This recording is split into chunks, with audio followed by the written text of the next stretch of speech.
So I'm Writing a Novel is the show where you join me, Oliver Brackenbury, on the journey of writing my next novel, from first ideas all the way to publication and promotion.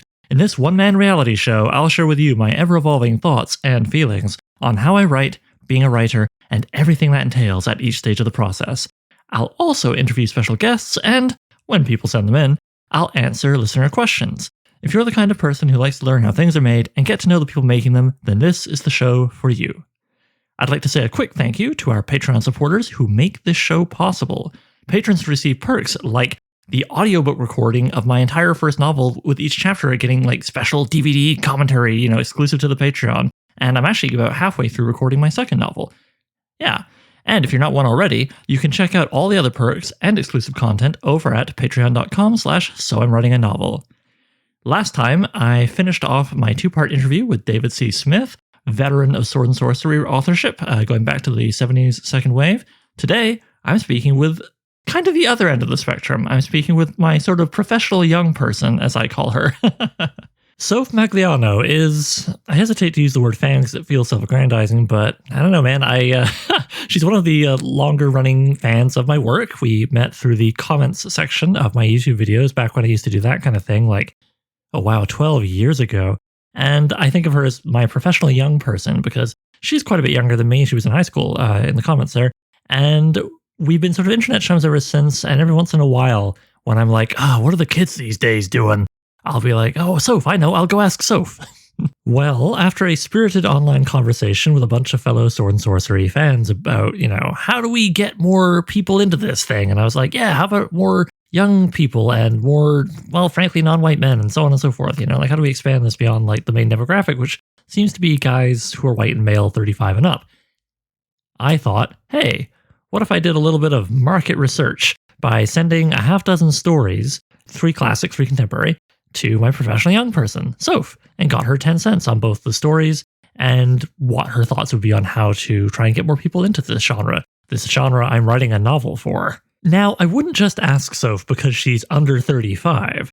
I'm also asking her because she is a lifelong fan of the overall fantasy genre, and she's in the middle of writing her first ever novel, which is also a fantasy genre work. On top of all that, she is thinking about promotion because she has an Instagram, aka a Bookstagram account. If you don't know what I'm talking about, don't worry, we're going to talk about Bookstagram in the interview, and I'm linking to her account, Elvin_Teahouse, at Elvin_Teahouse, in the show notes, so you can click through that to go check it out. Now, you don't have to have read the 6 stories I assigned her, but maybe you would like to, or would like to check them out after the interview. I've linked to all 6 in the show notes, 4 of which are available for free online. This includes all 3 of the classic stories, which are Tower of the Elephant by Robert E. Howard, classic Conan story, Black God's Kiss by C.L. Moore, discussed only a few episodes ago with Nicole Emil Haynes in the Feminism and Sword and Sorcery episode, Mzi by Charles Saunders, an Amaro tale. And then we move over to the contemporary stories, which feature The Second Death of Hanavar by Howard Andrew Jones, interviewed in episode 12, The Return of the Sorceress, a novella-length story by Sylvia Moreno Garcia, and The Gate of Mist by Cora Bueller, interviewed a few episodes back. All right, without further ado, let's get to the interview, where you will hear that Soph is very plainly from Australia, and that something about Australian accents brings out my English one a little bit, so don't be surprised by that. Okay, let's go hear what she has to say.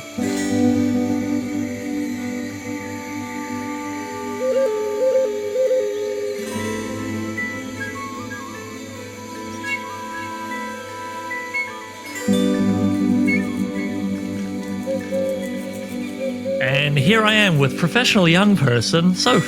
Hi, Sophie. Hi. I mean, I'm, too young for this, really. I'm just a little boy. I'm 12, so I'm coming here to get your help to understand the generation that is young enough that, we want to get them into the sword and sorcery genre and help keep it going, but old enough to have her own money. I just have my little allowance. I do the chores around the house. Okay, let's abandon this conceit. I'm 5,000 years old. And, yeah. Why don't we get to know you a little bit? When someone asked me about this, because I mentioned this subject to a few friends before coming here to do it, they said, oh, well, how would you describe her taste? I was like, well, she seems to be a lifelong fantasy fan. She's working on her first fantasy novel. And I think I would sort of dub her a Harry Potter kid. I think you're the generation where like that and Tolkien probably are responsible for you getting into reading and fantasy. How would you describe that, though? How would you describe your entry to reading fantasy fiction in general? Yep, that's pretty accurate. I would say that I was a Harry Potter kid for sure, and I was a big fan of it while the books were still coming out as well. So I think like I was in primary school when the fourth book was coming out, and at that stage I'd reread them like as many times as you'd expect a 10-year-old to. I was also a massive Redwall fan as well. So you like scenes of people eating then? Okay, yeah, Redwall. Yeah, I love it. Well, it's the same with Tolkien, isn't it? Like, True, yeah. food is a big part of life, and I think we should respect it and celebrate it. And, how would you say your tastes have evolved since, you were a kid reading Harry Potter? Firstly, I have stayed away from Harry Potter with recent developments. But, yeah, sorry, has the author said anything? I don't pay attention to the news. She may have. Has she been on like just a mission to destroy all the goodwill? I think, that rings a bell. Yeah, well, who knows? But aside from that, like what, how did your taste evolve as you, hit your late teens and 20s and all that? Yeah, I think the biggest evolution for me was getting into Robin Hobb, which most people who know me know I'm a bit of a super fan there, and caring a lot more about character development rather than plotline as much. So I'm very happy to have slow going, provided that I'm seeing a lot of growth from a character. Think, for example, Zuko from Avatar: The Last Airbender. Okay, fair enough. Yeah. I don't know Robin Hobb. So she writes The Realm of the Elderlings, and it's like there's 15 books divided into mostly trilogies, with one being 4 for some reason, which is the Rainwald Chronicles. So there's 4 in that series. But you follow Fitz, the main character, who's a bastard son of a king, through his training to become an assassin and his magical training in that as well. And then you see him later in his life, and then you see him later again. And you then also see kind of side quests in different areas. And is that kind of progression that you like in Robin's work? Yeah. Or what would you say is the thing that's made you go through 15 books? I mean, you don't read 15 if you think they stink, right? And they're pretty chunky as well. I'm not going to lie. They tend to be on the thick side. But right. Yeah, I think it's not necessarily just the character progression. It's you are exclusively, at least in the Fitz ones, inside Fitz's point of view. So you're first person limited, and then you're also like really, really seeing what he thinks, how he's reacting to things, and how everything around him is forming him as a person. So rather than it necessarily being 100% about, oh, this bastard's doing this to our favorite bastard, but rather than it being about, like those bad things happening to him, it's also looking at how he springs back as a person and how that affects him in the long run, and then what that does in his life when he's interacting with other people. Okay, well, that's kind of neat, because then it sounds like, he's an outsider, it would be fair to say, and his identity makes his life difficult for him, by the sounds of it, being a bastard and all that. But maybe, would you say that, like, his identity is also, like, he kind of triumphs because of it, not in spite of it? It's hard. Like it's very hard to say stuff without spoiling it because of things that happen. Okay, well, just broadly speaking, would you say that is, when he succeeds in any given situation, is it overcoming his inherent, crapulence, or is it because of who he is? Being a bastard, being an outsider, is what gives him maybe perspective and strength and skills to get through? I think what we see a lot of the time is not necessarily even that he's getting through from his own strength. Okay. What we see a lot of the time is that he's consistently doing the wrong thing, and that things are just going very, very wrong. And a lot of these trilogies have quite sad and quite tragic endings, or like very, very, very depressing moments in them. I think you kind of see him pushing through those things because he feels duty bound to do it, and because he thinks that's what he has to do, rather than it necessarily being any triumph of character or anything like that. I think it's more that he has been used as a tool since he was a child, and then he continues to see himself as being that tool moving forward in his life. Okay, see, now I'm regretting not recommending to you a story by Jack Vance from The Dying Earth, particularly from the second and third books, which or just this big mega saga about a character called Kugel, who's a bastard, by which I mean temperament, and he's just the worst individual. And it's a bunch of little vignettes, essentially, of him very early on becoming the unwitting tool of a wizard who just chucks him to the other side of the world, basically, with something inside him that will stab him if he doesn't do what the wizard wants him to find, go find. And then he just goes through all these little vignette adventures of him going in, trying to take advantage of others to get through, and others inevitably turning out to also be kind of awful and trying to take advantage of him, which sounds so dark, but it's really light and funny. Okay. Yeah. And yeah, it might be up your alley. I'm not saying it's the exact same as what you just described, but it occurs to me like that would have been a good sword and sorcery recommendation. Well, I've no regrets over what I did recommend to you. So when we come over to sword and sorcery, like when I said it, when anybody says that to you, I'm curious, what do you think? Did you come into this with any preconceptions? Like, I know one concern cheerleaders of the genre have is people being put off by vague memories of like all these hokey 80s barbarian movies, bad photocopies of the old Conan film. Okay. But I'm wondering if that was even anywhere near your experience as a young Australian. It was not. Actually, the key thing that came up in my mind was the VR game Blade and Sorcery, which is a game in which you have a blade and you can potentially use sorcery to kill your opponents. Right. Well, there you go. I mean, sword and sorcery, hang on. The fat boy needs out. Just a sec. So cute. You know what? I'm going to leave that in. Listener, the fat boy is a Siamese cat named Sam who sits beside me during most of my interviews. And if you listen to the Daryl Quiog interview, you might just hear the subtle sound of a big pile of vomit he left beside my foot right before the interview began, which we'd had all these technical issues and it was finally working. So I was like, I can't stop. So that whole interview, red hot vomit beside my feet. Anyway, back to the subject at hand. Speaking of red hot vomit, one of the things that's very frustrating for a lot of fans of the sword and sorcery, literary subgenre is the fact that the term has become very diluted over the last, couple of decades. The most popular thing you'll find on Facebook if you search sword and sorcery is nothing to do with the stories. It's a miniature game. Okay. Just that happens to have swords and sorcerers. And that's the thing. I've seen Tolkien referred to as sword and sorcery, when in many ways, if you get into it, it's like the exact opposite.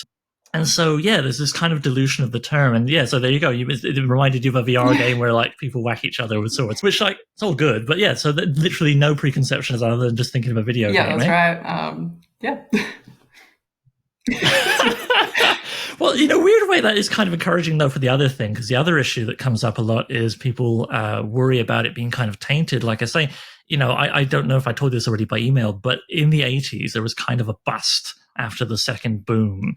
And part of it was because, like anything, when something works, publishers will sometimes drive it into the ground. And so, a lot of publishers would just drove these bad clonans, they'd be called, into the ground. And more innovative stuff that was being made in the genre would kind of be lumped in with that and kind of just didn't get a fair shake, which is really sad.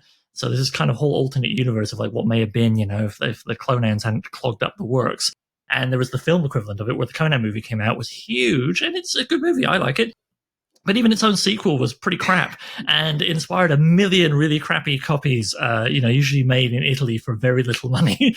And for a long time afterwards, through the rest of the 80s, 90s, even 2000s, if you asked, especially a North American about sword and sorcery, they'd be like, oh, you mean that stuff? Some, steroid barbarian guy with a woman wearing no clothes hanging off his leg, and the story's just a bunch of crap.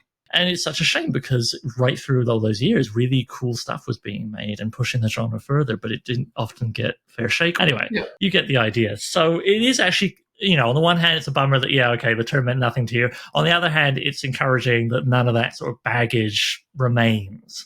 And I think that is the case for most people, especially anybody under 35. For this chat of ours, I assigned you 6 stories. Yes. Which prior to recording I've already listed off for the listener, and there's links to all that in the show notes. Which stories really grabbed you and why? Okay, so I think the key of the classics that really grabbed me was Black God's Kiss. And a big reason for this was similar to what I was talking about before with living in a character's head. I felt that we were actually very close to Joyri during that story, and I really enjoyed having the detailed memory of how she hated the stolen kiss from her, how she hated this disgusting thing that happened to her. I also... Yeah, you do really get in Jarell's feelings. No, yes, exactly. I think that was like really good because then that played off how vague a lot of the descriptions in the tunnel were. So things like just being like black oozing coming up, and like I told you this before, but like giving you real Spirited Away or like Howl's Moving Castle from Studio Ghibli vibes. I think this really helped because it allowed me to do the imagining myself rather than having it kind of force fed to me, which I'll spoil something for later if you're going to ask me which was my least favorite, which was Tower of the Elephant. Pretty much the next question, yeah. So we can stir. Well, it is the next question. Yeah, we can stir it together in a pot, though. Sure. So Tower of the Elephant, I must admit, I did mention to a friend yesterday. I was like, oh yeah, so by the way, was the author of one of the stories I sent you, Howard Andrew Jones. I said to him, oh hey, by the way, she really liked your story. Thought you might like that to hear that, before the interview goes up. And he's like, oh cool. But she didn't like Tower of the Elephant, huh? Well, that makes me sad. And I was like, eh. All right, so now make a man sad if he's listening. Hi, Howard. Yeah, so, all right, so be cruel and horrible. I'm deeply sorry for this in advance. Firstly, I really struggled to connect with any of the characters in it. So I kind of felt like I was generally detached from it. I felt like I was almost watching cardboard cutouts do something and be kind of forced through a maze, which was one of the only things I liked, is it really appealed to me, my childhood self, who loved Egyptology, who loved like all those kind of silly like booby trap movies and like that kind of thing. It really appealed to me for that reason. But apart from that, I really felt like I needed more characterization. And I also, I really just felt like I was reading some cutouts and I needed more space to imagine, honestly. Like when I'm getting these very detailed descriptions of things, I sometimes do find myself kind of tuning out a little bit because it's almost like information overload. So I would like, maybe a little bit more mystery for my own brain to do some work. Well, that's interesting because, and there's no wrong feelings, opinions about stories, obviously, here, but I'm curious. It's a story published almost 95 years ago, so I'm not even going to bother saying spoilers. Listener, if you're worried about having the ending ruined to that story, pause now, go off and read it. It's a short story, it won't take you a minute, and then come back. I think the thing about that story is that it is kind of a trope setter, right? I mean, I don't think it was the first story that opened in an inn, but it opens in an inn, and it does all these things that were probably not as tired in the 30s as they are now. It's also one of those stories that I think is good to read because it has been riffed on ad infinitum, and I maybe not necessarily a direct thing, but you might go on general feelings that, oh yeah, this could have been built on in other stuff I've read over the years, One big thing that I was very curious to hear your response to is the reveal, spoilers, of the elephant and the fact that Conan has this kind of deep compassion kind of rise up in him after you've seen him just be a guy who'll kill a dude in a bar and bugger it, I'm going to just climb up into this tower and, this fat guy thief's going to help me out. Oh, he died. Well, whatever, he seems very without compassion until he finds this truly strange alien entity, and the fact that we're in kind of a fantasy story, and then, without using words like spaceship, it makes it very clear this is literally an alien he's found, and then the very odd ending to the sorcerer and all that stuff, and Conan leaving at the end just like, that happened, like, woof. That to me is the payoff of the story, and sometimes I've actually recommended that to my dad, and he was like, oh, I couldn't get past the spider. I'm like, you didn't get to the payoff. It's like 5,000 words. And he's my dad. I give him grief. You read it all the way through, obviously. Yeah. Did you feel that it at least like, oh, hang on, what's going on here when that happened, or was it just like, yeah, okay, alien, whatever? How did that feel to you? It honestly, to me, because of how much he didn't care as he's going through the maze, because of how much nothing affected him. And again, this kind of goes to my cardboard cutout thing. It felt like to me that it was just like, okay, now I need my character to feel compassion. So I'm going to make him feel compassion. Like it just didn't feel good. So there was no setup. Yeah. Okay. Because it's interesting, I mean, there are good Conan stories and bad, even within the canon of the actual original creator. I mean, God, there's so many bad pastiches that come later. And if you want, even though it sounds like probably not, I could recommend you another one and maybe try again. Because funny enough, that was not my favorite story of his. I do really like it, but my favorite one by him is novella length, and I didn't want to load you up with too much to read before this. It's called People of the Black Circle. And maybe I'll toss that your way to read or not read at your leisure. So, be curious what you think of that one. Because it does have more time for development and actually has a romance kind of forming stages and stuff. So there's a bit more, But yeah. So I wonder if it's the best introduction, because Tower of the Elephant does get thrown around a lot as a good one to introduce people to. Yeah. but maybe not always, and obviously not everybody. Yeah. Yeah. And Conan often does get very philosophical, actually. You'd be surprised. And that's part of why people still talk. No, I know. It's part of why people still talk about the stories, right? There's plenty of other guys who were going in towers and trying to steal things and whatever from those days and later, but we're not talking about them, you know? So it's interesting. But yeah, fair enough. It did not slap. You young people say things slap, right? That's a I'm word. Not quite young enough. Oh no! Oh no! I do try. Oh, you know, it was not as lit as I would want it to. But it was literature. Yes. There we go. Now imagine me saying that and putting on my cool English teacher, jacket and glasses. Yeah. But okay, well, back to the ones that work for you. So Jarell of Jaree, she really worked for you as a character because you got to be really in her head. And it is a very, I feel funny saying this as a guy talking about a story written by a woman, but I'm not being a dickhead when I say I do think it's a very emotion-driven story. Yeah.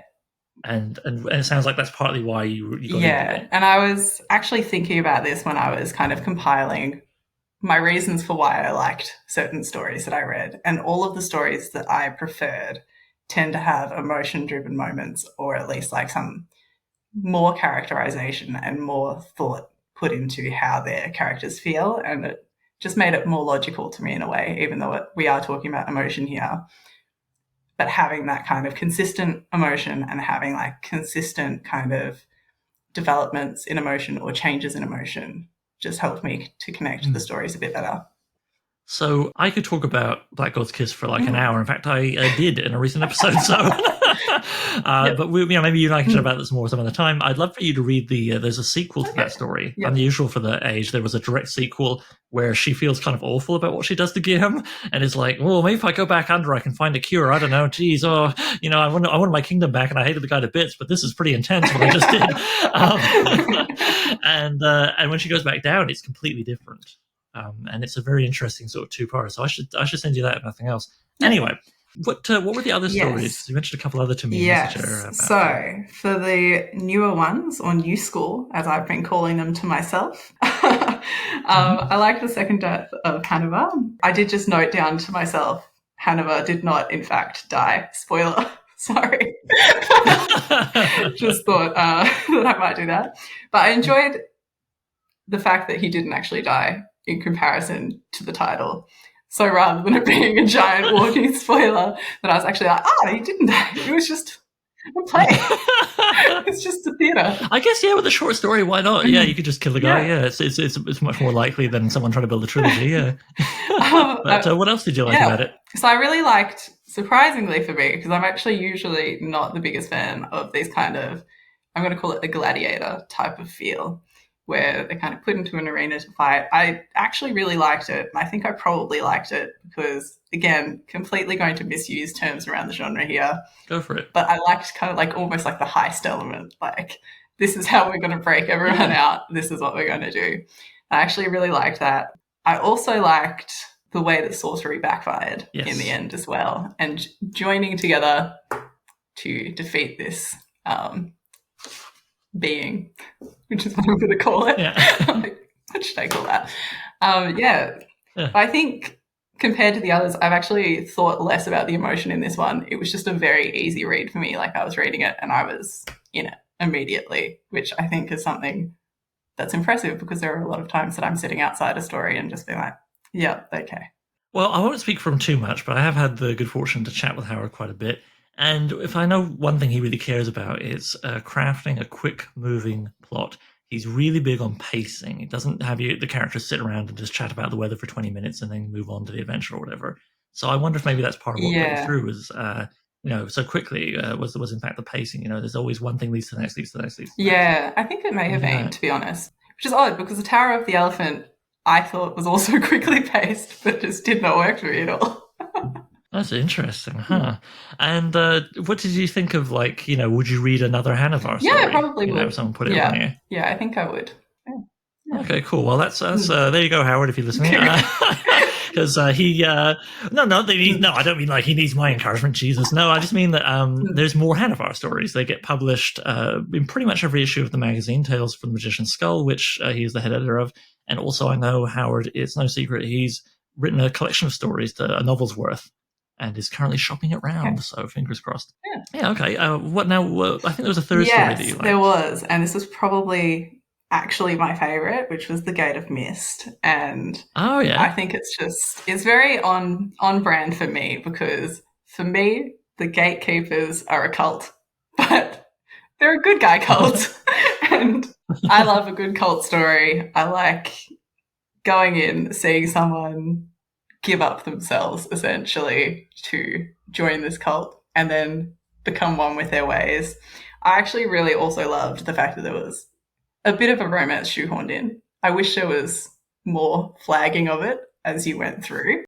And again, like the villains being clouds or being mist and just not really being anything is something that I love. I love just being able to think for myself about what this villain looks like or what this villain does. Like, I feel like often if I'm fed too much information, I tune out.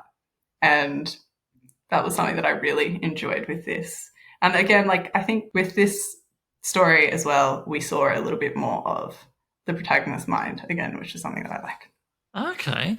Well, I'd be remiss if I didn't mention I interviewed Cora a few episodes back. If you want, you can go learn more about her and her writing and her experience with the genre. And also that was from Whetstone Magazine, which gets a lot of shout outs on this podcast because it's great. And it's free online. So if you want to go read more stories, I think Cora has another one in another issue, actually. But anyway, so it sounds like one element that you liked in these stories is kind of the weird magic, the weird dark magic that doesn't always work. One thing I really like about the magic in Sword and Sorcery, generally, broadly speaking, of course, is that it tends to be very dangerous, very strange, often horror elements are woven in, and it's barely easily replicable. It's not the kind of fantasy magic where like someone just says the same word every time, and every time they, it's like a tool in the toolbox. Oh, that's how they light the torches. They go blah blah blah, and it's just like science almost, but from a different angle. It's a form of technology. I've enjoyed stories with that in it. I mean, any broad statement I make, there's going to be exceptions if I think hard enough. But broadly speaking, I don't really like that because it makes the fantastic mundane. And what I like about Sword and Sorcery is that the fantastic kind of stays fantastic and is often contrasted with the groundedness of usually the non-magical, but not always, as you know from one of the stories I sent you, the non-magical hero. And I mean, Conan, for example, is famous for, he's a big tough guy and he'll fight anybody, but as soon as he gets a whiff of the supernatural, he'll deal with it if he has to, but every part of him wants to just get out of there, which is, I think, a kind of a fun contrast with what you might expect, So I'm curious, to the other two stories that didn't really grab you as hard, I was very surprised that Return of the Sorceress was not one of your faves, because I know you really like the author. Now, I'm not asking you to crap on her, but why did that particular story not strike you as hard as maybe I would have thought? I was also shocked by this because, like you said, I'm a fan of the author and generally have enjoyed her work. I think one of the biggest things for me was that I struggled so hard to connect with the protagonist for a lot of the story. And it was only really at the end of the story when she starts letting go of a lot of this spite, and that's basically the only thing that we've seen drive her, that I started being like, yes, I can kind of get behind this a bit more. But by the same token, I did actually really enjoy a lot of the elements. I really liked her little narwhal conscience and like assistant, like her little sort of familiar, like a magical familiar, I think. Yeah, and I really enjoyed that because I liked kind of having the Jiminy Cricket on the shoulder, and just getting a little bit more of the backstory behind this, which was actually what helped me to get into it. But it was a bit difficult to jump in at first. And I think that was something that I didn't like. But that said, I did overall like it. And I actually liked the fact that this magic system was a little bit harder than the rest of them, as in like we actually knew the cost to cast and like that kind of thing. I did actually enjoy that because I was like, oh, good. So like everyone's using blood to do this kind of thing, or like we've got to do all of this. Yeah, I think that was the main thing that I really enjoyed with it, but it just wasn't as strong for me in terms of the story. Okay, interesting. And I didn't walk out of reading it like, oh yes, this is the best story I've ever read. Whereas with some of the other ones, I was like, oh, this is actually really good. I would recommend this to someone else. Well, see, part of the reason I'm enjoying hearing you describe your reactions to these stories is like, I know I'm tainted at this point. I came into that book already a big fan of the genre and already thinking very hard of it as a person writing in that genre. And so I don't know if academic's the right word, but definitely I was not reading it like a reader just coming in cold to enjoy a fun story. And in fact, a big part of me was already kind of like geared up for it because it's very unusual for a sorcerer to be the main character in a sword and sorcery story. They tend to be villains or secondary characters. And there are a couple of very big exceptions. One of them that's kind of the holy trinity of the sort of first and second wave of sword and sorcery is a guy called Elric. And Elric, if I felt like there was room, I definitely would have crammed in one of his stories because he is someone from whom contemporary fantasy has taken a lot. So yeah, so I guess my point is, sorry, Elric, he uses sorcery, but he's the exception, not the rule. And when he uses it, it's invariably difficult or comes at a great cost. So yeah, the sorcery in Return of Sorceress, that was unusual to have a sorcerer be the main character, though, as I say, not unknown. And yeah, magic systems. Now that's something else that comes up a lot. Sword and sorcery, a lot of the sort of diehard fans like that there generally isn't one. Okay. You'll get hints and inclinations, oh, this guy doing something magical needed the hair of someone and the stars had to be right. But there's no like, here's how it works. Yeah. Because that's kind of antithetical to the origins and the sort of pulpy horror magazines of the 30s, where the whole idea was to freak people out with the unknown. So if you explain it to death, then it's not unknown anymore, is it? Even if it does something really frightening, even if it's like, oh, well, this is going to destroy the earth or whatever, like that's frightening. But if we know every step of the way, sure, okay, it could be an atom bomb, or something. Like, why did it have to be fantastical? And sometimes we even hear people really mutter. I'm curious if you've read this guy. Does Brandon Sanderson mean anything to you? I know who he is, and funnily enough, I've not read him. I've been told to countless times now, and I'm just like, oh yeah, I will one day. Oh, well, that's funny. Just because, there's a lot of sort of grumbling, not even about him really, but just about the, why does he get all the attention? We wish this thing we like got more attention because, especially recently, he's been quite successful for a while. But you maybe heard even without reading him that he did this massive Kickstarter. Yeah. Yeah, for 4 novels that he published. So he just ripped off in a year, which, like, what the hell? Anyway. Talking about magic powers. Yes. But and it's really cool. He turned around and then backed like every book-related Kickstarter, accident when he won the grand prize there. But yeah, he's really big on magic systems and explaining them thoroughly. And so I think there's an element of that kind of irks or just kind of, oh, geez, for sword and sorcery fans who love this thing that is, some people think it's days past and is antithetical to magic systems. Yeah. So yeah, like, how did you feel? Like, none of the other stories had their supernatural elements terribly explained. I mean, you never got like the backstory to the weird underworld beneath the Jarell's castle, for example. Yeah. Did that bother you, or as someone who reads more contemporary stuff, which tends to explain it, or was it kind of like, whatever? Yeah, it didn't really bother me at all. I think a lot of the stuff I've read actually is a bit similar in a way. Like, you don't necessarily have the exact source. If we go back to Robin Hobb, right? You don't know the source of the skill or the wit, which are the two magic systems there. Those are just things that happen. And there are inklings of like it being like, oh, maybe it's hereditary, but there's no confirmation as to that. And there's surely enough outliers that you definitely couldn't say that it is 100% hereditary. So it wasn't something that really bothers me at all in a lot of things. And that said, like, my own magic system that I'm working on is a little bit harder, but it's between hard and soft. And I don't love the super, super hard magic systems, like where you, like you said, that every time that they do this and they have these amount of ingredients that it's going to be good. Because to a certain extent, to me, that feels like it's just sci-fi dressed up in a fantasy costume. Yeah, exactly, right? And I mean, there's nothing wrong with sci-fi, good grief, but I mean, right sci-fi, exactly. That's right. And I guess it's also there's this prescriptiveness that can be very frustrating that I think also people tend to be reacting when they grumble about this stuff. It's not so much having a magic system is bad, it's that you literally see successful authors, who I won't be a jerk in name, giving talks where they're like, how to write a novel, designing your magic system. It's like, is that, you have to do that? Like, is that the key to success? Jeez. How to write your novel, taking the wonder out of the wondrous is what sounds like to me when I hear that. I don't know, it drives me up the wall. So yeah, but if people like it, after a while you start going, well, I mean, I do want people to buy the book. So this is encouraging to hear what you were saying. Yeah, I mean, we'll talk more about your book. Yeah. Oh no, I was actually just going to say, like, I think there's no issue with it being soft, provided that there is some kind of limitation. Like, I think there's an issue if it's soft and it's used by the main character and there's no cost. I think that's where the issue comes. But when it's like the main character has fallen into this wondrous land that makes absolutely no sense and is basically a fever dream of danger and magic. And horses. Like, there's no need. I love that part. Sorry, go on. Yeah, I just think there's simply no need to explain that to high heavens because, as well, how would they know? Like, unless we're going to be 100% omnipotent, which I don't particularly like, how would they know? Yeah, exactly. And how about when it's like, villains and secondary characters? Again, using magic, but we don't have it explained. I mean, does that feel sort of kosher, or does it feel too easy? Like, oh, anything can happen. The author just says it does. I think it feels... Which is ultimately all the fiction, but you know what I mean? Yeah. I think it's fine, to be honest. Like, it has to feel like it is in place with the rest of the story. And I think that's often something that's thrown around, particularly after Game of Thrones. Yeah. But I think that's the thing is, like, there's a lot of feeling now that, like, things have to be earned or things in the story have to be earned. And I think that's probably similar to what I felt with Tower of the Elephant, where suddenly he feels compassionate. I think it's the same kind of thing.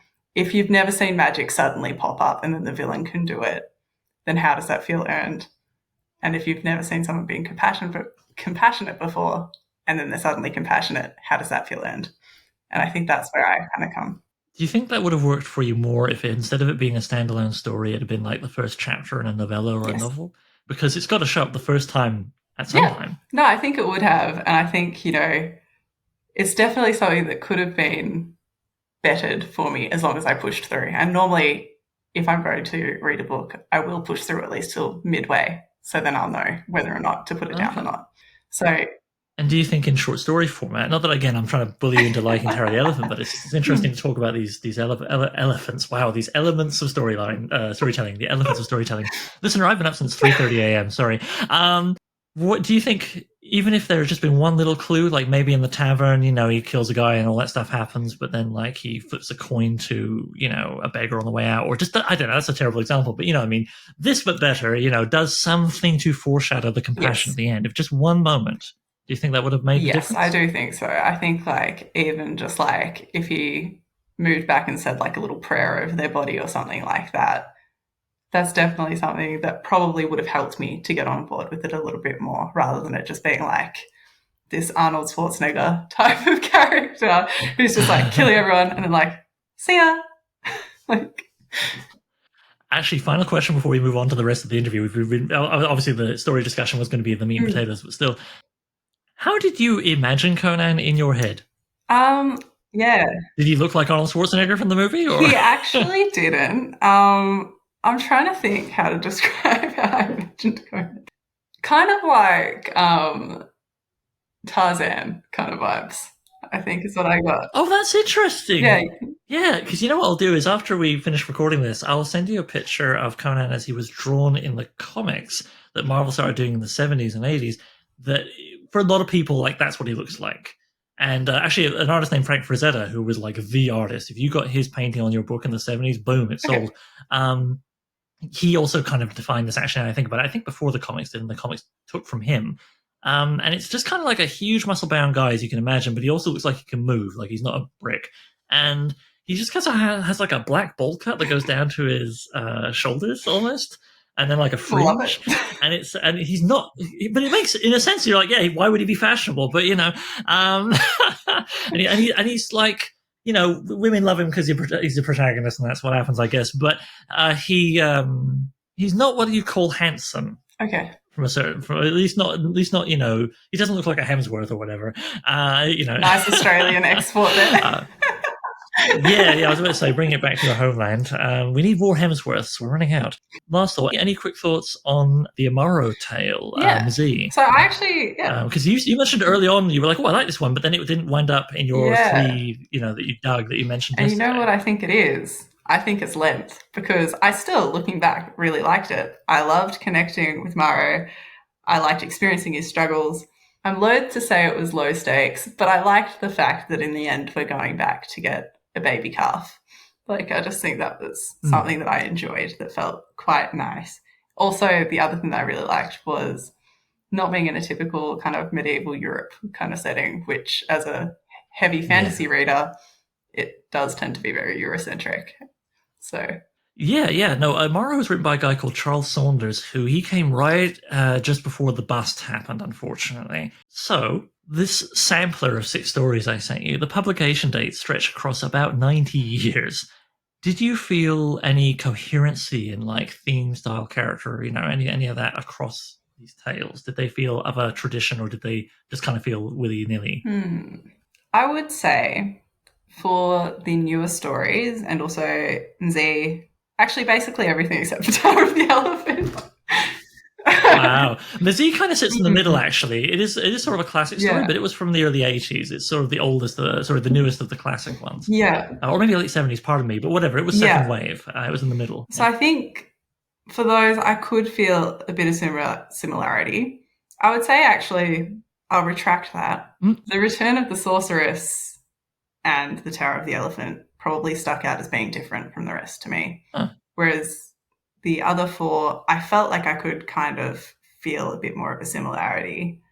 I think the biggest similarity, though, was Black God's Kiss to The Gate of Fist. For me, those were very, very similar stories. Cora will really enjoy hearing that. She loves Jarell and has written some really great essays on her stories. Yeah. Okay, cool. Yes. And it felt very similar in the haziness, which is what I really enjoyed. So. Was there anything that struck you as different about these stories that you don't see or often see in other like contemporary fantasy? I will say that they definitely felt different to read.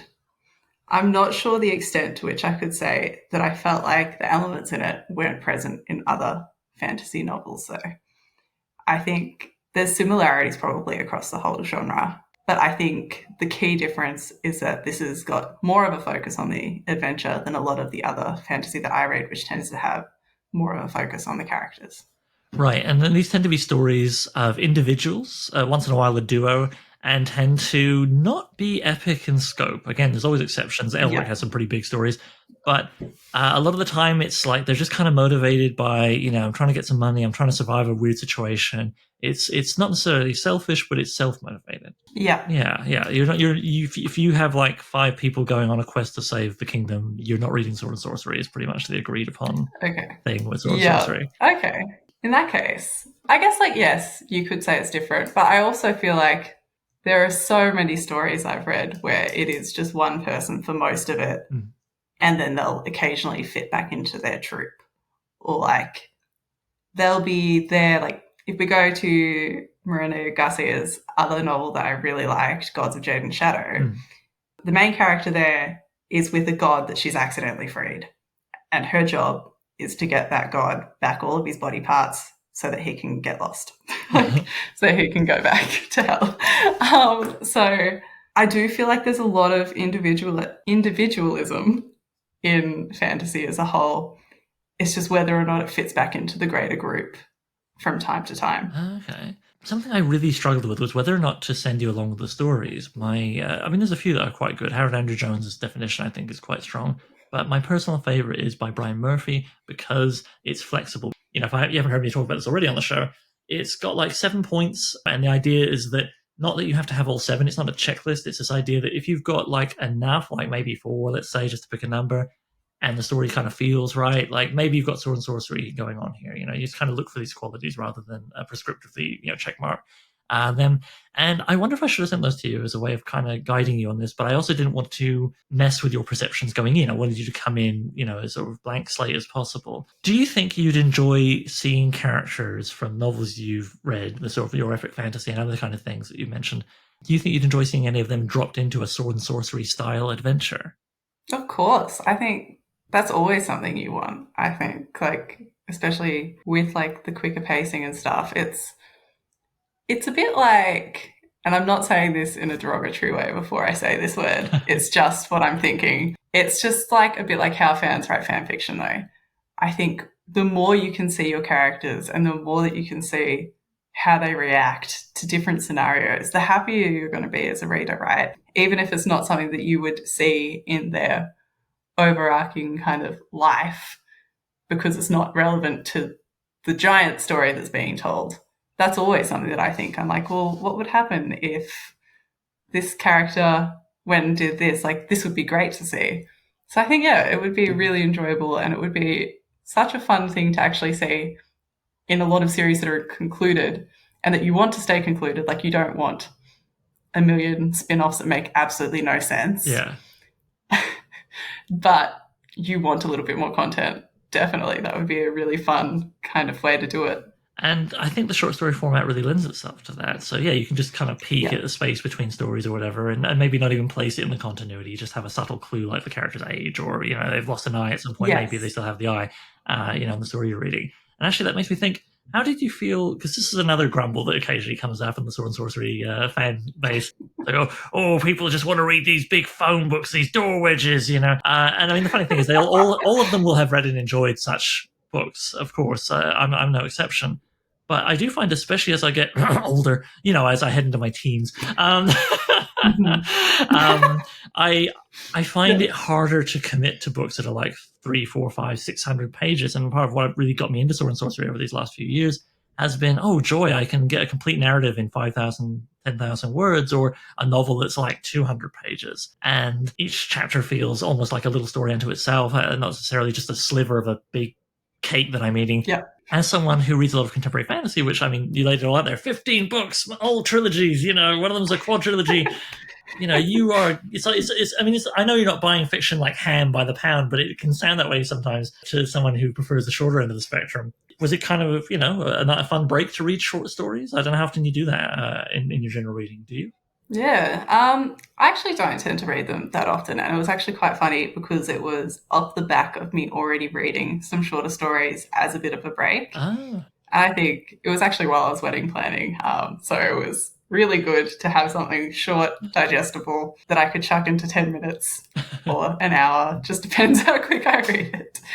So yeah, it was actually quite enjoyable, and it was actually interesting because it brought me back a lot, because I think oddly, when I was a teenager, I was reading a lot of short stories, and I was also when I was writing short stories. And that was actually something I struggled with in my own writing, was extending things out and learning to take time on things. And I think since doing that and since enjoying longer stories, that's been what I pivoted to. But by the same token, it's totally enjoyable to jump into these shorter stories and be like, yes, I know the payoff's coming, and I know that I can be done and dusted with this and know what happened in it and not have forgotten the first half of this book. Yeah. You'd have to go check the wiki and be like, who's this guy? Oh, yeah. Yes, that's exactly right. Yeah. And they can get quite short. I mean, I told you a bit about, over email, a guy called Lord Dunsany, who famously would write stories as little as 200 words that would have a great kick at the end. And you're like, you know what? Good story. Don't feel cheated, or, it cuts short. Yeah. And Cora's story, I don't know the exact word count, but the magazine it's in, Whetstone, intentionally keeps it quite tight. You can go as low as 1,500, but no higher than 2,500. And so, yeah. I mean, that's, let's say about 350 words a page on average. Yeah, it's not a lot. Yeah. But it's really a fun challenge to work within those limitations. And I wonder if maybe, if at any point while you're working on your novel, you want to take a break and write a very short story and submit it somewhere, that'd be kind of cool. I don't know. Yeah, no. If you wanted to recommend one or more of these authors' stories to someone else who is unfamiliar with Sword and Sorcery, what might you tell them? We'll go with a specific story first, because I always think that I fare better with specifics. Sure. So we'll say, like, if we're talking about The Gate of Mists, or actually Black God's Kiss, I think I would tell them it's a fantasy story about a person who has to go out and fight things. But it's got a lot of these cerebral elements. It's got a lot of these things that will draw you in and really make you think about what they are. And it's something that you can read and have hints of like poeticism. You can have all of these beautiful moments, and you'll be done with it before the end of your lunch break.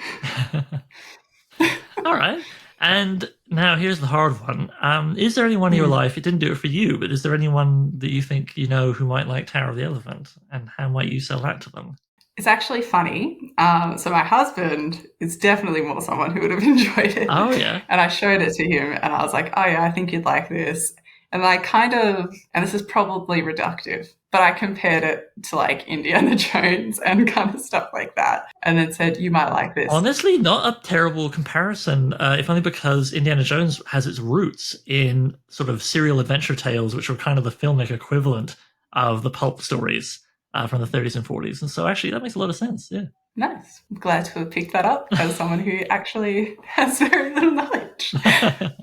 Yeah, I think that's kind of what I'd go to. And I think, to be honest, something that I was thinking about earlier was that the Tower of the Elephant would probably do well with younger people. Specifically, I'm thinking about people like my younger brothers and stuff, but like people who like 18 to 20 are like still quite like into a lot of that very like action oriented. Still into, yeah, that's what I'm looking for, like the action oriented kind of stories. I think that's what it would really go to. And that's who I think would find the most appeal in these.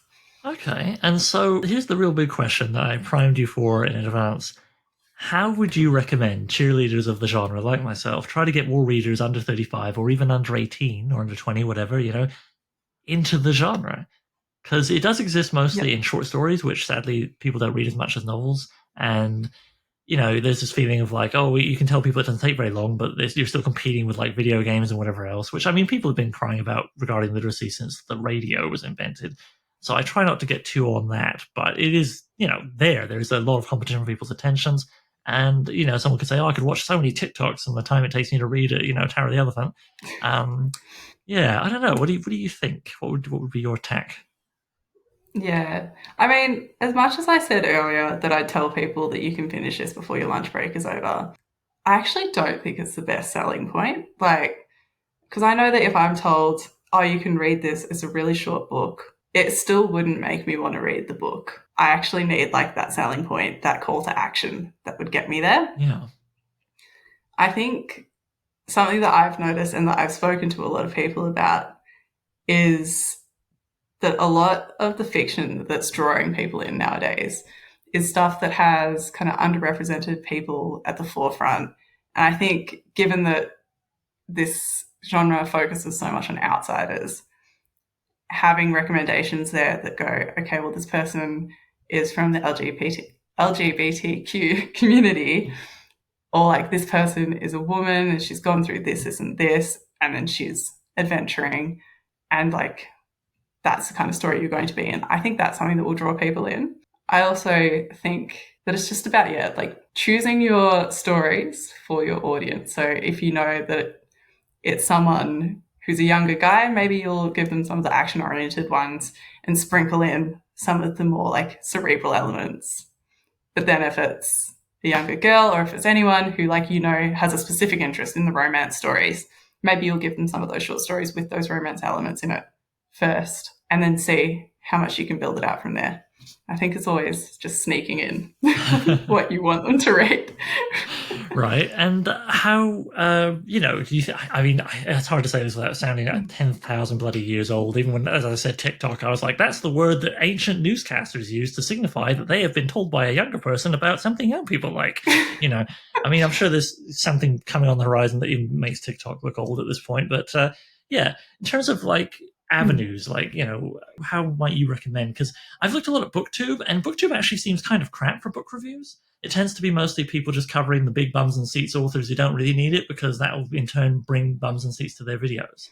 Like, I don't know. Yeah, yeah, it's not really a great way to learn about anything new, Yeah, and there is some coverage of indie authors and stuff, but even then, I do think that tends to focus on already popular indie authors. And that's going to be something that's an issue with any of these platforms, though, because if you post a book that nobody knows about on Bookstagram, you'll still probably get engagement from the people who follow you, right? But you're less likely to draw in more people because it is that bums and seat kind of thing. I think the same thing happens with TikTok and stuff. The biggest thing, if it's possible, that gets people is books looking pretty. It's there's a lot of oh no, these short stories. I mean, they're often like a PDF or a few pages in a magazine. yeah, and that is such an issue. But it is something that actually tempts a lot more people into reading things than you'd expect. It's actually happened to me now. Really? Yeah, and it's so funny because I was always no, I'm not going to judge a book by its cover. And then I'm I saw this beautiful book with a dragon embossed in gold on it. I'm reading that now.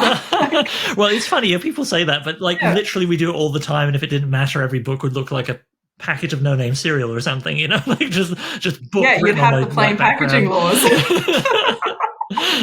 Who needs the That may be title? too niche. This is 18 metric units of book. Enjoy. Yeah. Exactly. So I think, yeah, like it's unfortunate, but I think aesthetics and appropriate aesthetics are something that really matters to a lot of people these days. But then, like we were talking about earlier with these magazines that are put forward, I still think there's like potential for that to be done in a way that gets people who are more aesthetically driven into it. Like if there's a lot of thought put into it and it's like appropriately kind of posted and like looked at, I think it could spread well. It's just that for a lot of these things, especially TikTok and especially Instagram, the driver is the aesthetic. Like if you've got an uglyish book, it's hard to make it look good. Well, the funny thing is, I didn't get into this with you because A, we only have so much time to talk, and B, it's a podcast, it's not a visual medium. But Sword and Sorcery does have actually a pretty strong art tradition. Frank Frazetta is like the Jesus of it. His name always gets mentioned, and I do recommend Googling him. But there's a whole bunch of other names, and there's a whole bunch of like people now, not just legends of days of yore, who do really incredible stuff.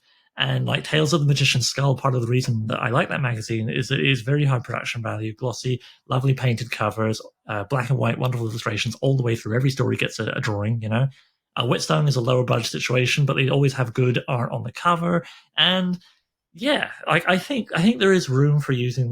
There is definitely what you might call a sword and sorcery aesthetic that could be leveraged. Yeah. What do you think about maybe for TikTok and stuff like that? Something me and the fellas, I mean, there's people of all genders, but me and the gang, I should say, have been chatting about on the Whetstone Discord server, which is like my fave SNS hangout online. Is somebody, because none of us have time and energy, but maybe somebody could make like a bunch of short TikToks about introducing individual classic characters and new authors and what makes a story sword and sorcery. How is it different? Well, let's talk about this element for 60 seconds or whatever. I mean, do you see any leverage on that, or is it going to be just like somebody's just flicking through and they're like, this is not a funny prank or a cool image, fuck it, and like I actually do think there is a way to leverage it, and there is actually a format that already fits that. Oh yeah, like is it the TikTok dance where they point to the text or no? It's not. It's not. It's kind of like this one, and like you'd have to be much more dexterous than I am because I tried to do it one time and I was like, this is actually impossible to hold the phone and do this at the same time.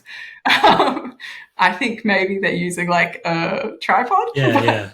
That's not in my setup at the moment. So, but like essentially they turn through the pages and then they go convincing you to read X based on its aesthetic.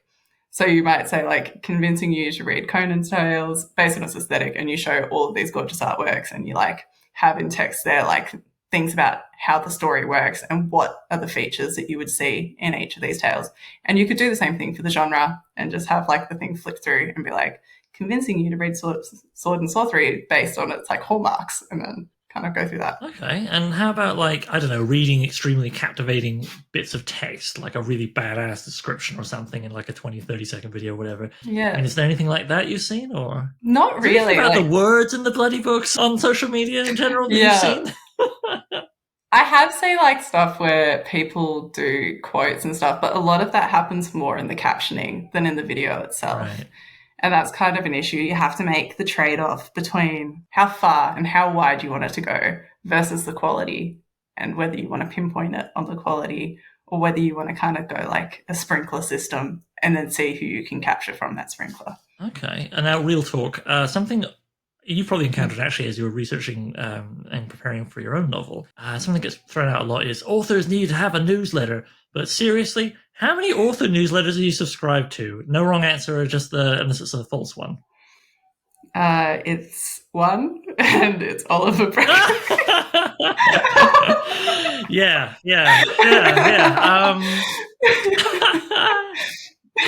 Yeah, and honestly, as you may have noticed, I mean, my newsletter is kind of withered on the vine as I found, I like doing this podcast. The newsletter, it works for some people, and I am subscribed to a few that I do really enjoy. But I find if I'm going to be actually typing, I'd rather be typing my book. Yeah. And not, it's true, everybody has email. That's the argument about newsletters, right? Everybody's got email. You don't have, and with email, you don't have to worry about the platform turning to crap like Tumblr or something. It'll always be there. Good old email. And I think, yeah, but email's also kind of a task. Even if it's like a really nice email from an old friend or something, it's still like a thing you have to attend to. I never view it the same way as like, oh, a podcast I get to enjoy, Yeah. or a video I get to, oh, I can watch that later. So yeah, how do you feel about newsletters? Obviously, I haven't signed up for any except mine. Thank you. Yeah. That goes out maybe once a year now. Yeah, and also I found it very hard to grow. By the way, I've been doing that newsletter for years, and one of the things that really slowed me down was when I realized that I could shout about it as much as I want, but it was very hard to grow. I think newsletters Yeah. can be grown. I did actually start reading a book about it the other week, thinking, oh, what if, it was recommended by a friend who's got a newsletter I like. They said, oh, check out this guide. We're trying tricks from it. And I read it, and about a third of the way in, I just got overwhelmed because I couldn't fathom having the bandwidth to do all these tricks to promote the newsletter, do all these tricks to promote the podcast, do all these tricks to promote the Patreon. And that ultimately is all in service of promoting the novel that I need to write. Yeah. It just got too much to me. I think people need to pick one or two avenues of promotion that work for them as a person, like something they enjoy doing, and that can hopefully get some results. Obviously, that's important too, and stick to that. Yeah. But man, some people just think it's like they don't understand why publishers exist. They think because you can self-pub, you can literally do everything, but you can't literally be 12 people with a budget of X thousands or whatever. Yep. I don't know. You and I were talking about this before we started here. You Bookstagram, right? Yep. I will confess, I have been a grumpy old son of a bitch sometimes when I've seen Bookstagram and been like, "Oh, nice picture of your books beside a tree." Yeah, that tells me lots about what's in them. Is the cover a picture of a sword just hanging in the breeze? Oh, that tells me all kinds of stuff about the character of the plot. It definitely intrigues me. No, it doesn't, as you can tell from me being a big grump here. I must confess, a lot of contemporary fantasy art, cover art, doesn't do for me. And I know it's not the author's fault by and large. The publisher has said it, and the publishers want to choose what works. They want to choose something that will signify what it is to the reader, broadly speaking, quick and easy, and something that also works as like a thumbnail, right? Looking online. That's another thing that's had a huge influence on it. And something a lot of, the older hands of Sword and Sorcery and the younger ones who've gone back and discovered the older stuff lament is you go back and look for fantasy cover art from the 60s and 70s and even into the 80s, and it is something. You get some incredible, beautiful, painted, illustrated work. You get, like anything, there were some dominant trends. There's a bit of sameness, but nothing like now. If I walk into a bookstore and I look on the shelves and there's like two cover types. Yeah. It's just like a sword in a void, or a person, and you're kind of looking at, they're kind of not quite looking over their shoulder at you, and behind them, or in front of them, but behind them from your point of view, is like a castle and maybe a dragon or something. And there's nothing wrong with any of these things. It's seeing that it's having them take up all the oxygen. And I think that's the same thing to what I was talking about earlier with Sword and Sorcery fans grumbling about, Brandon Sanderson, magic systems, door wedges. None of this stuff is bad, and as I say, most of these people grumbling have read and enjoyed all these things. It's just this frustration at them taking up all the room, same as going to the beer store and it's nothing but IPAs. Yeah. You want more of a different sort of diversity. Although, come back to what you said about that, I do think that is very important. That is a very big element, and definitely there's a lot of people who want more and are pushing for it, and or if they're not even remotely diverse, like yours truly, doing what they can with their limited powers and platform to try and help promote people who are good unto themselves. Let's be clear. They're, but also are not like a cishet white guy. Nothing wrong with them. Some of my best friends, etc. But again, it's like I don't want to walk into the beer store and have 95% IPAs. I don't want to look at books and see 95% white straight guys writing. There's definitely pushes on that front, and even a probably too ambitious secret project I'm collaborating with somebody on, but we'll see if it happens, that kind of relates to this. Anyway, all this being said and done, this has gone a little long, but I've been happy to do it. Do you have any final thoughts, sort of stray ideas, things that came to you while you were reading these stories and thinking about chatting with me about the subject that you might want to share? Yeah, I mean, I think the biggest stray thought is the one that I've raised throughout is I just need more characterization to get into things. And that's kind of my hope, is that if I read something further in this genre, and if I'm reading further, that I get a bit more of that, because I think that's what would actually make me get hooked into it, is feeling a bit more from the characters and seeing a lot more of that, actually being empathizing. And it's not necessarily that they have to be dramatically changed by the end of a story, just that you kind of get a little more in their heads, maybe. Yes, yeah, that's right. Like, there's no need for it to be like, well, I started out not caring about anyone, and as it turns out, the friends we Yeah, the horrible, weird alien elephant wizard is the friend I made along the way. Yeah. Exactly. It's not that. It's more just like, I don't want to just see a cardboard cutout or like what I've already seen 1,000 times before. And I understand, like, with the older stories, it is because they were the trailblazers, not the other way around. But by the same token, as someone in 2022 reading these Yeah. things, it can feel like that. So I think, yeah, as I read more of these, I think it would be good to see a little bit more personality, a little bit more like actual humanity coming through. I should see if I can find a Fafford and Grey Mouser story for free online and send that to you, because those two fellas, they are who they are. You know, they're in later books. Actually, he did age them up to middle age and send them off to a different setting for the final two books, which is interesting. But for the majority of their tales, they're these guys, and by the end, they're still these guys. And part of the fun is often seeing them almost try to change. It just doesn't happen, man. They kind of snap back. But you do really get to know them, and I think you would really like that. Yeah.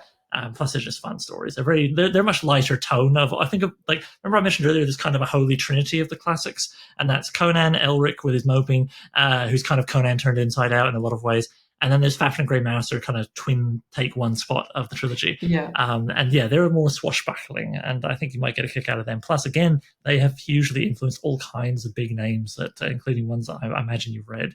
So it is fun to go back and read the older stories and connect the dots there, not just in a, I've seen this trope before, but here it is the first time, but also seeing how it's executed in a way so well as to inspire all that imitation. Yeah. So actually, sorry, I'm just thinking one final question. If you were to go off and try and find more sword and sorcery, and you didn't have me here, obviously, or my podcast didn't exist, and yada yada, how do you think you might go about trying to find more? I think I would do the same thing I do for anything else I want to find. I would use my best friend Google. Yeah, I mean, I guess that's a pretty straightforward. Yeah. I would pull up my magic rectangle and punch at it until I get what I want. Yeah. I'm like, that sounds rude. It's not meant to be. No, it's just exactly how I do everything. Google does render a lot of very sensible questions kind of silly when you think about it, but at the same time, like, I don't know. Because it's kind of reverses it. Because I guess it, maybe what would you Google? Because it does reverse engineer my earlier question about how would you promote it. You know, if you were Googling, I mean, would you literally just be like, more sword and sorcery, please, lol, enter? Yeah. Yep. All right. Fair. I mean, totally fair. Yeah. Probably also something along the lines of like best sword and sorcery. So lists and then, like, recommendations kind of would be good to check out. And I think there's also like another thing I do is like, if you enjoyed blah, and then just type that in and see if it comes out with anything. Yeah. No, that's good. Okay, good to know. Because something me and these guys were all talking about, how do we promote this thing more? And again, guys in the non-gendered form is building lists of like recommendations, and we've been having fun doing polls of like, what is the one Fafnir and Grey Mouser story that you think, if you want to show those guys to someone, what is the one Elric story? And we haven't voted on Conan, but I must admit this is going to change my thoughts if he comes up and somebody goes, Tara the Elephant, because that does tend to be the one people cite. But I know there's two people who've gone, when I've shown it to them. I love it. I'm not alone. No, you're not. You're my dad. The other professional young person in my life. What? Yeah. My dad. I'm younger. No, my dad's younger than me. I'm younger than my dad. Am I a teenager? What's the chronology? The lore of this podcast episode is terrible. It's a bit like Red Dwarf. If you watch that. Yeah. And where it's Lister. I've forgotten his name. Yeah, and he turns out to be. He turns out to have left himself as a baby under the pool table. Yeah.